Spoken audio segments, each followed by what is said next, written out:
Nós clamamos, Pai, clamamos, Senhor, pelo Teu Espírito, Senhor, fluindo no nosso meio, Pai. Toda barreira, todo impedimento, Senhor, venha cair por terra, Senhor. Clamamos, Deus, nesta noite, Senhor, para que Teu Espírito venha operar em nós, Pai, a querer efetuar. Muda, Senhor, o nosso coração, Pai, transformando um coração de carne sensível, Deus. Queremos, Pai, desfrutar, Deus, da Tua presença, da Tua glória, Senhor Jesus. Queremos desfrutar da mesa do banquete, ó Deus, nessa noite. Nos permita, Senhor, adentrar e permanecer no Santo dos Santos para essa noite.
Nessa noite eu quero trazer uma boa notícia para você.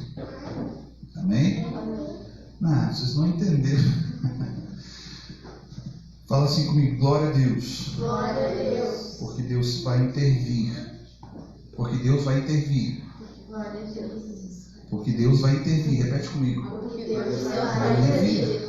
Amém? Amém. Aleluia. Eu gosto sempre de repetir e falar que eu fico agoniado, angustiado quando eu preciso de ouvir a voz do Senhor para compartilhar com os irmãos. Muitas vezes Deus não fala, mas quando Ele fala, normalmente não é aquilo que nos agrada. Mas hoje, para a glória de Deus, eu fiquei feliz com a palavra que Deus está liberando sobre as nossas vidas. Amém? Eu fico feliz com Deus porque na nossa tribulação, na nossa angústia, Ele lembrou de cada um de nós. Amém? Eu tenho liberado ao longo desses dias palavras, ministrações que o Senhor tem compartilhado no meu coração. E na maioria delas eu tenho mais do que aprendido, mas tendo a oportunidade de viver, porque o Evangelho de Deus, ele é um Evangelho de confronto. Se o Evangelho ao qual nós recebemos não nos confronta, tem alguma coisa errada. E eu vinha meditando sobre isso no caminho, essa tarde, e eu cheguei à seguinte conclusão, que se o Evangelho não te confronta, nós estamos na zona de conforto. E quando Deus, a intenção de Deus não é castigar. Nunca foi. A intenção de Deus nunca foi punir as nossas vidas. A intenção de Deus é sempre essa, é ensinar. O seu filho, quando ele faz alguma coisa de errada, a tua intenção, tem pessoas, tem pais que ficam angustiados porque tem que às vezes punir, tem que castigar, mas o próprio Deus, ele fala que, lá nas cartas de Paulo, que Deus, ele castiga, ele corrige o filho que ele ama.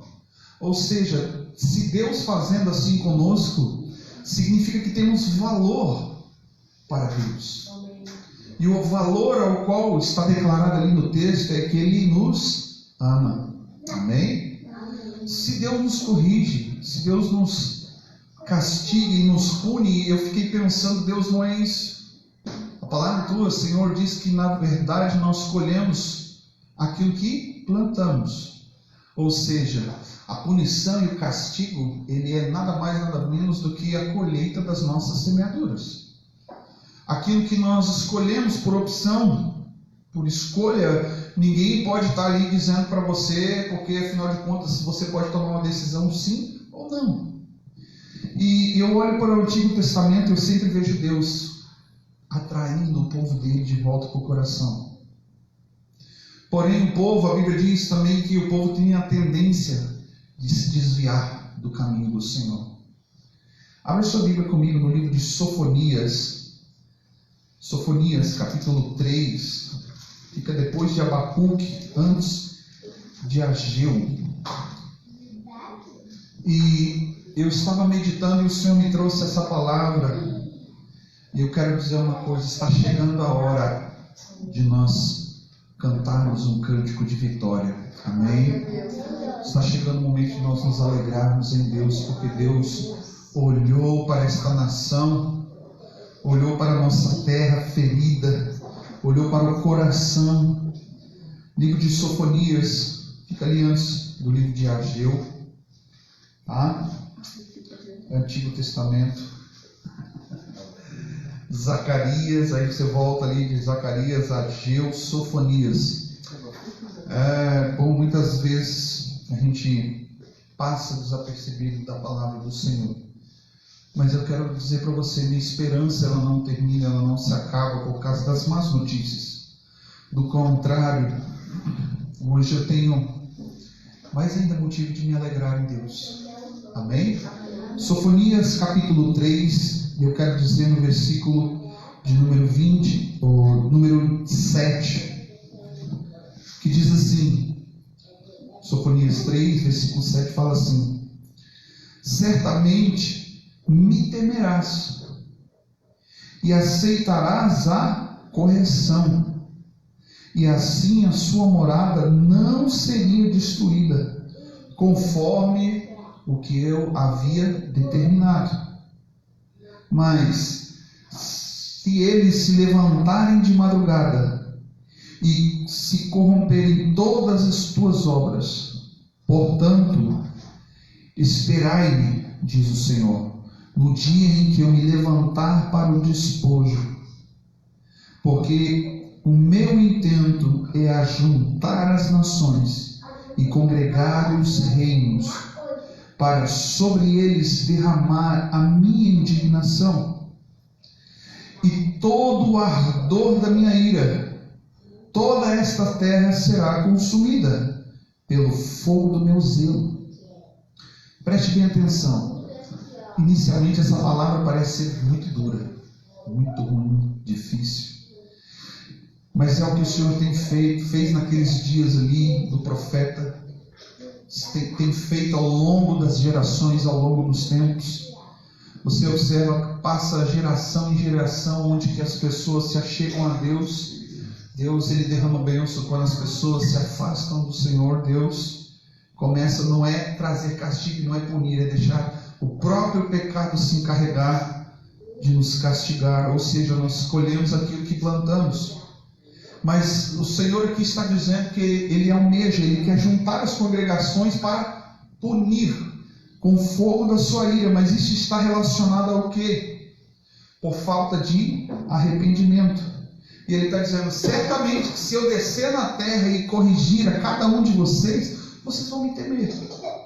Então prestem atenção.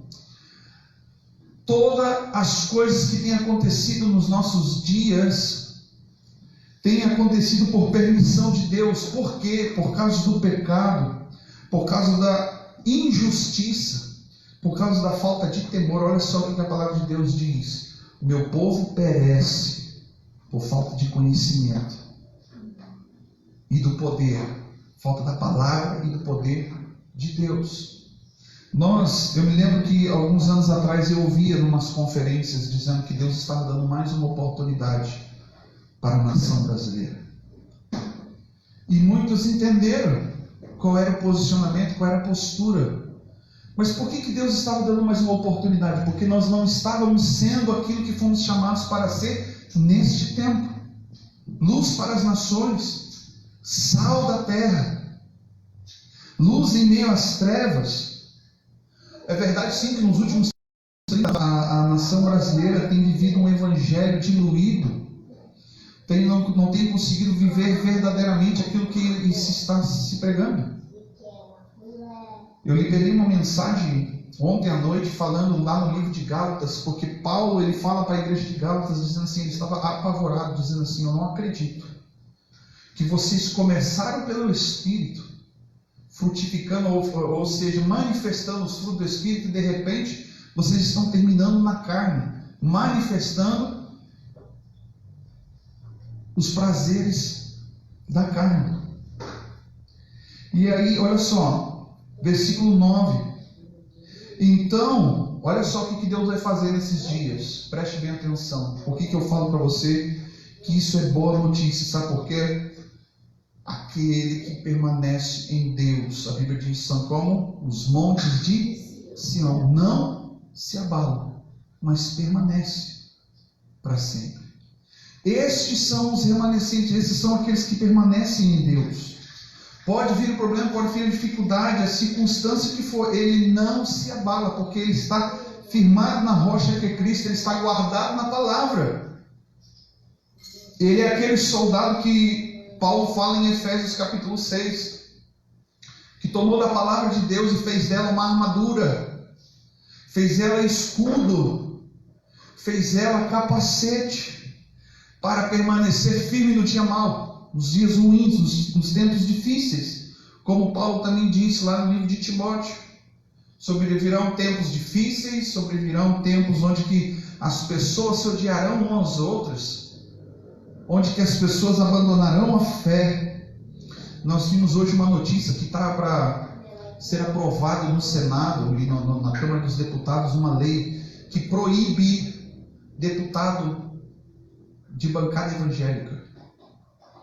Justamente para que não se fale, não se pregue, ou que se não se coloque, não se exponha uma ideologia cristã, um pensamento cristão, principalmente no que diz respeito à lei. Isso é para nossa tristeza muitas vezes, mas eu me alegro com isso. Você deve falar assim, pastor, você concorda com isso? Não, não concordo com isso. Mas eu me alegro porque está chegando o momento onde que há de se manifestar o braço forte do Senhor. Então existem coisas que são necessárias que aconteçam para que Deus possa manifestar aquilo que Ele tem prometido para os últimos dias. Ou afinal de contas você não quer ir para o céu? Você não quer ver os céus rasgarem e Jesus te chamar pelo teu nome? Eu quero. Eu quero, e essa promessa é para os nossos dias. Ou seja, nós não queremos. Muitas vezes a gente tem medo. Será que Jesus vai voltar? Uma pessoa nos perguntou, pastor, parece mesmo que é o fim, parece que é o sinal do fim dos tempos. Eu falei, não parece não, é os sinais do fim dos tempos. Mas e aí, como que, que nós nos posicionamos? Mas olha o que Deus está falando aqui, versículo 9. Então eu darei lábios puros aos povos, para que todos invoquem o nome do Senhor. Olha o que aconteceu nos primeiros 2 meses dessa pandemia. O mundo inteiro se voltou para Deus. Até mesmo o ateu deve ter se voltado para Deus. Porque de uma certa forma, o que as pessoas temem é a morte. Mas o próprio Jesus disse que nós não devemos temer a morte, e sim aquele que pode nos lançar no inferno. É desse que nós temos que ter medo. Porque afinal de contas, Deus permitiu que se gerasse circunstância, um caos de tal maneira, para que unicamente o povo se volte para o Senhor. E aí, versículo 9, ele diz, então eu darei lábios puros para os povos, para que todos invoquem o nome do Senhor, para que sirvam de comum acordo, da além dos rios da Etiópia, os mais zelosos adoradores. Sabe o que Deus tem feito no meio dos adoradores, dos cantores, dos ministros? Tem feito com que cada um deles se humilhem. Acabou as agendas, acabou os shows, acabou o entretenimento na igreja. Nós estamos voltando para a sã doutrina, nós estamos voltando para a palavra. Olha como é que Deus permitiu que se criasse tal circunstância para que nós nos voltássemos para Ele. E aí versículo 11 diz assim, naquele dia não se envergonharás de nenhuma das tuas obras com que te rebelastes contra mim, porque então tirarei do meio de ti os que se exultam na sua soberba. Nunca mais te ensoberbecerá no seu santo monte, mas deixarei no meio de ti, olha só, um povo humilde e pobre. Não é pobreza de bens, mas é pobre de espírito, porque cada um conseguirá olhar para dentro de si e vão reconhecer que não são nada sem Deus. As riquezas, elas não podem fazer nada nesse tempo. Estamos num tempo onde que a medicina, a ciência não sabe dizer e dar uma resposta ou uma solução para a doença que nós estamos vivendo nesse ano. Uma crise de saúde, preste bem atenção. Mas deixarei um povo humilde, que vai se quebrantar, está se quebrantando, pobre de espírito, mas que confia no Senhor. Ou seja, não tem outra alternativa. Para onde nós iremos? Para onde nós vamos correr? Quando Deus desce na terra, há uma canção que diz, qual é o som quando Deus desce na terra? Quando Deus desce na terra e começa a operar no nosso meio, sabe o que acontece? Nesses nossos dias nós ouvimos choro, ranger de dente, lágrimas. Nós olhamos para tudo isso, nós ouvimos som de guerra, notícias ruins o tempo todo. Mas Deus está quebrando o coração orgulho, o coração orgulhoso, altivo. da nação brasileira, não só de nós, mas por que está acontecendo com o mundo inteiro? Porque de uma maneira ou de outra, a nossa alma precisava estar completamente abalada. Porque a palavra de Deus diz que tudo que pode ser abalado será abalado, porque quando Deus desce na terra, não há ninguém que possa repreender, não há ninguém que possa ficar de pé. Quando Deus começa a agir, quem impedirá? A palavra de Deus diz. Quem é que pode impedir? Mas não é porque Deus está querendo castigar. Esse não é o propósito de Deus. Porém, são ferramentas que Deus usa para nos atrair de volta para o coração dele. E versículo 13. Esse é o meu papel, esse é o teu papel. Fala para o teu irmão, esse é o teu papel, querido. Versículo 13. Mas o remanescente de Israel não cometerá iniquidade. Estes são aqueles que confiam no Senhor. Estes são aqueles ao qual o Salmo 121 diz: eu elevo os meus olhos para os montes, porque de onde vem o meu socorro, senão de ti, ó Senhor. Esses são aqueles que confiam na palavra apesar de tudo. Esses são aqueles que, como Davi disse, a tua palavra eu guardei no meu coração para não pecar contra ti. São tempos onde, se nós não guardarmos o nosso coração, as nossas emoções são abaladas, os sentimentos, a nossa estrutura de tudo que pode ser abalado nas nossas vidas, onde que Deus não tem controle, será abalado de todas as maneiras possíveis. Mas ele está dizendo aqui, o versículo 13: mas o remanescente de Israel não cometerá iniquidade. O remanescente é aquele que permanece. Fala para o teu irmão, precisamos permanecer em Deus. Permanecer é quando você vê a chuva vindo, todo mundo sai correndo para se abrigar e você fica lá olhando, esperando ela chegar. Mas por que permanecer? Olha só o que aconteceu hoje de tarde. Eu falava sobre Daniel, Sadraque, Mesaque e Abednego. Eles não recuaram, eles não fugiram com a notícia de que eles já estavam condenados com o decreto do rei. O rei decretou que devia se adorar uma estátua, que naquele dia, quando soasse as trombetas, não poderia adorar outro Deus senão a própria imagem de Nabucodonosor.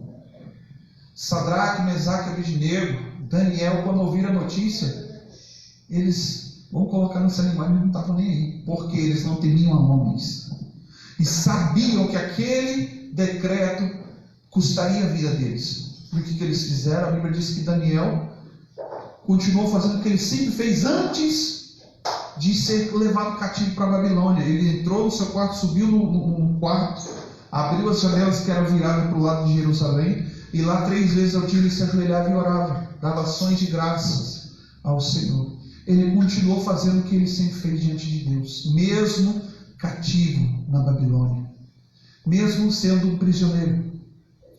E olha só, o remanescente não cometerá iniquidade, nem proferirá mentira. Glória a Deus, em nome de Jesus, que isso seja principalmente nos altares das igrejas.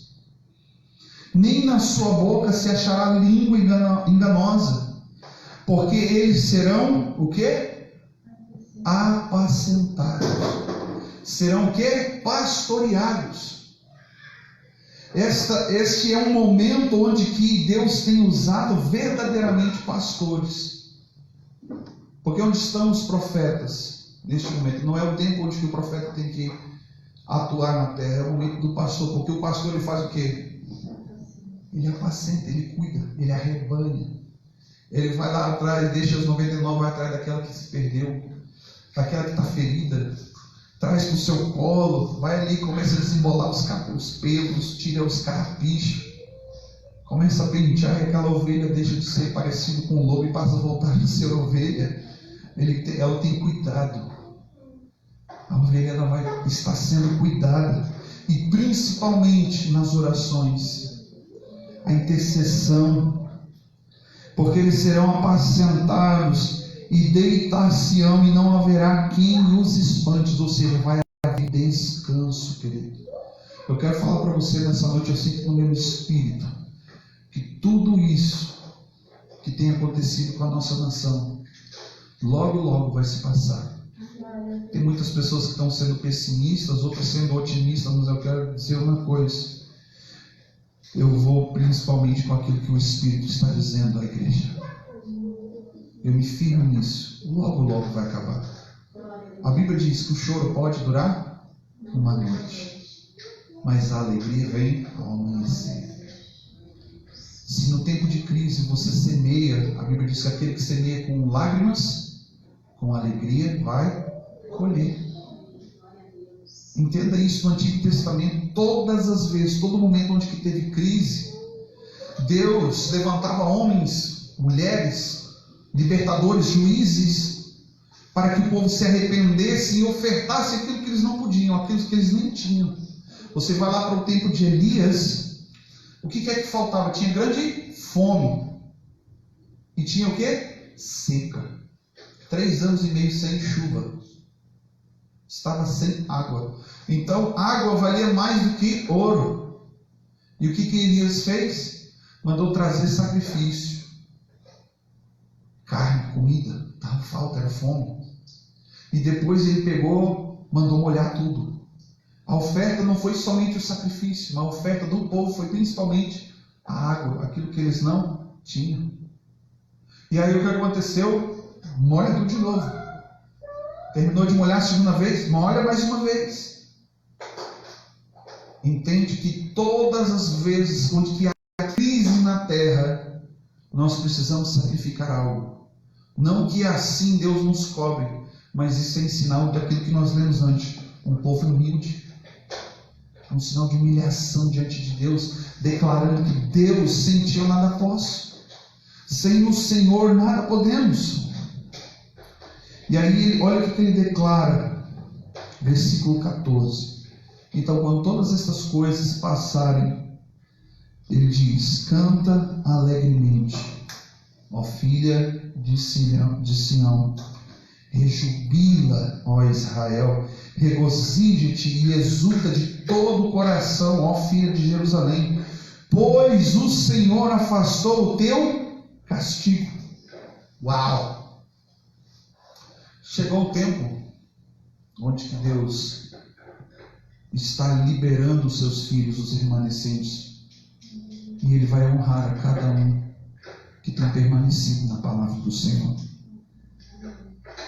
Porque o Senhor, versículo 15, afastou o teu castigo e lançou fora os teus inimigos. O Senhor, o Rei de Israel, está no meio de ti, e tu já não verás mais mal algum. Aleluias, aleluias. Louvado seja o nome do Senhor. Naquele dia se dirá em Jerusalém: não temas, ó Sião, e não se afrouxe as suas mãos, ou seja, continue trabalhando, continue se esforçando, continue levantando todos os dias com alegria, declarando e ministrando sobre sua vida e declarando: Deus, eu me alegro no dia que o Senhor fez para mim hoje, naquilo que o Senhor preparou para mim, seja ela boa ou ruim, mas eu vou permanecer firme e inabalável. Naquele dia se dirá em Jerusalém: não temas, ó Sião, e não se afrouxe as suas mãos, porque o Senhor teu Deus está no meio de ti, o poderoso para te salvar. Ele é quem deleitará em ti com alegria e renovar-te-á no seu amor. Regozija-te em ti com júbilo. Os que em tristeza suspiravam pelas festas solenes, eu os removerei do meio de ti. Esses que são de ti, sobre os quais pensam o opróbrio, ou seja, só pensam uma maneira de trazer vergonha, escárnio sobre a tua vida. Porque naquele tempo, versículo 19, naquele tempo procederei contra todos os que te afligiram, e salvarei os que cocheiam, e recolherei os que foram espalhados, e lhes darei louvor e honra, e toda a terra em que foram envergonhados, porque naquele tempo vos trarei o tempo.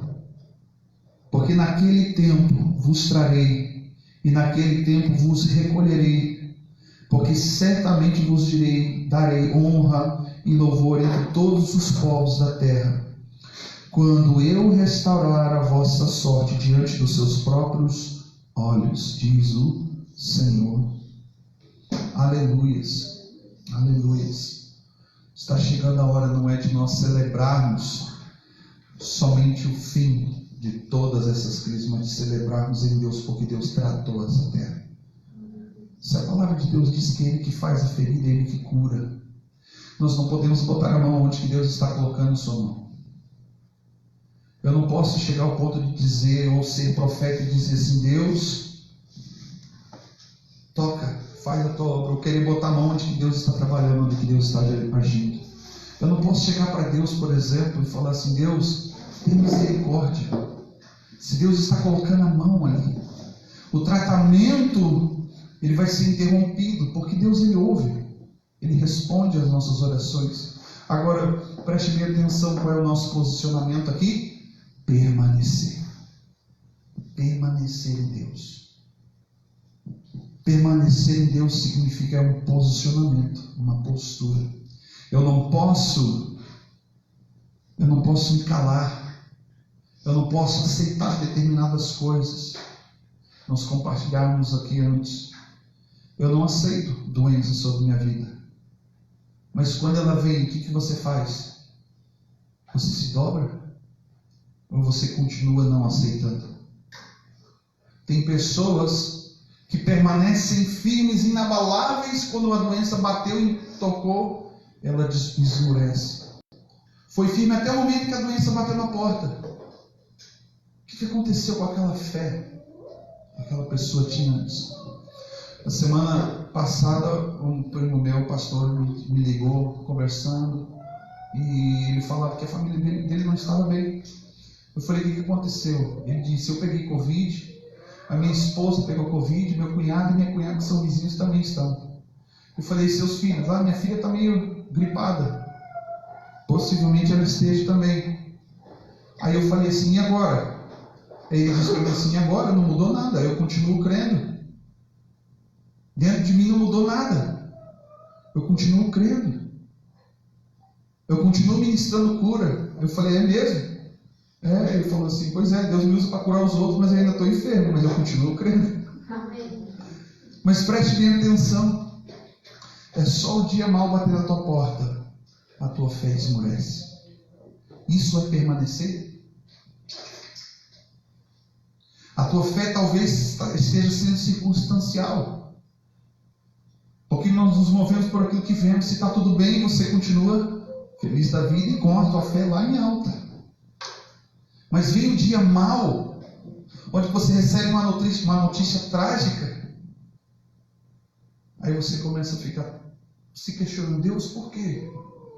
Talvez muitas de nós ficamos talvez como o próprio Jó, tentando argumentar com a sabedoria humana que ele não merecia.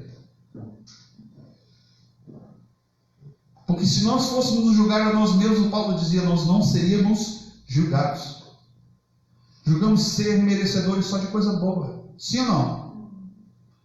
Ninguém quer coisa ruim. Muito menos Deus. Deus não quer coisa ruim para nós, não, querido. O problema é que nós colhemos aquilo que plantamos. Entende? Para que a gente possa permanecer inabalável. Olha o que Paulo fala em Efésios 6, capítulo 6, versículo 10.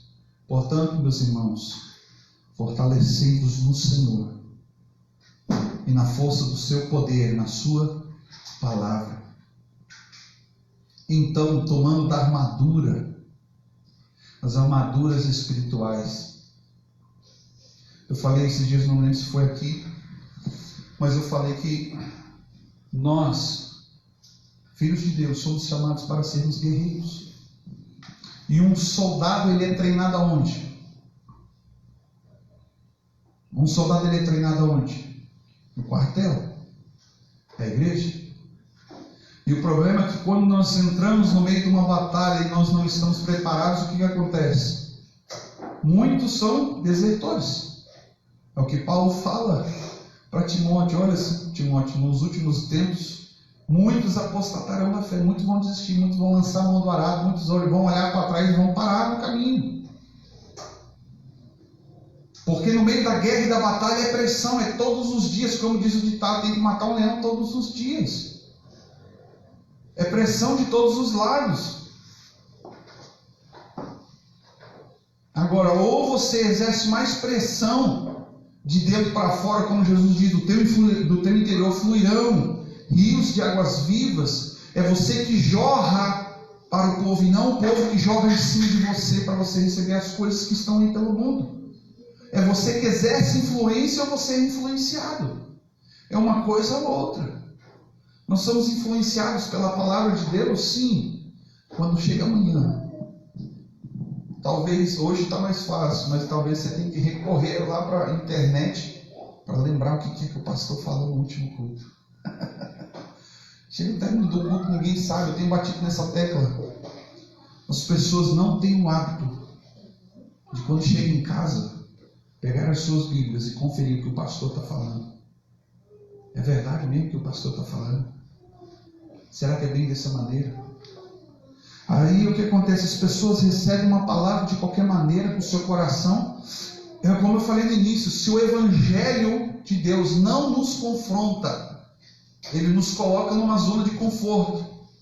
E essa zona de conforto, ela só é atribuída a quem recebeu meia verdade. Meia verdade. Eu conheço algumas pessoas que são radicais ao extremo, a ponto de dizer: eu não vou obedecer ao governador, ao presidente, aquilo que eles estão dizendo, vamos aglomerar, porque a palavra de Deus diz que as portas do inferno não prevalecerão contra a igreja do Senhor. Eu vi muitos que disseram assim: foi uma pandemia dentro da igreja, fora as multas. Então preste bem atenção. Nós não devemos tentar a Deus, nós devemos temer a Deus, desafiar a Deus. Eu não sei, eu nunca vi na Bíblia, você pode procurar alguém que desafiou a Deus e sobreviveu para contar a história. Sim ou não? Agora, quando nós entendemos qual é o nosso papel, é de permanecer. A palavra de hoje que eu quero liberar sobre a tua vida é permanecer. E eu quero declarar e profetizar, segundo essa palavra a qual ministramos agora, que esses tempos difíceis estão acabando sobre a nossa nação.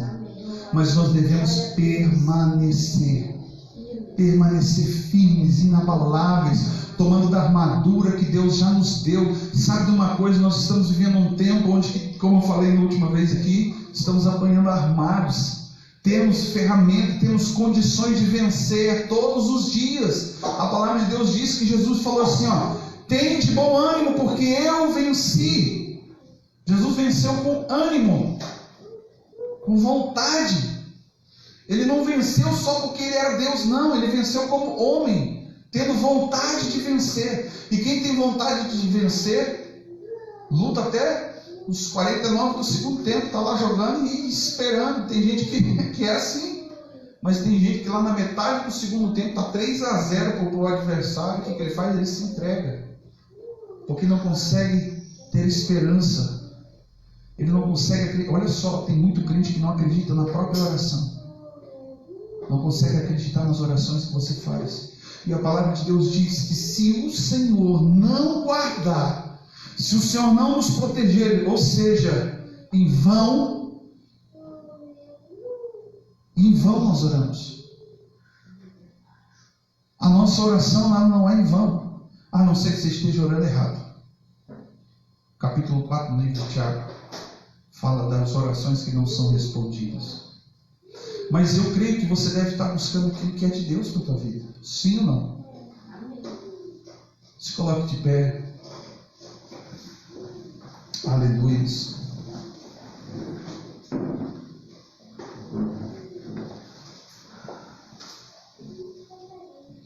Assim como nós passamos aí esses últimos 2 dias com muita chuva, mas hoje de tarde, quando foi umas 4 horas, o céu ficou limpo, até o sol saiu lá em Castro Barbosa, e eu me alegrei. O Senhor me disse: é um sinal. Eu falei: amém. o tempo está limpando. Aí o Senhor começou a falar comigo sobre esse texto de Sofonias. Eu ia falar outra coisa, mas Deus está me dando um sinal de que depois de toda a tormenta, de toda essa chuva, de toda a tempestade, vem a bonança, a palavra de Deus diz. Amém. Glória a Deus. Glória a Deus. Deus criou a ferida e Ele está sarando. Deus tem os seus meios de trabalhar na nossa vida, no nosso caráter, trabalhar no nosso ministério, com a intenção de fazer com que cada um de nós venhamos nos voltamos para o Senhor.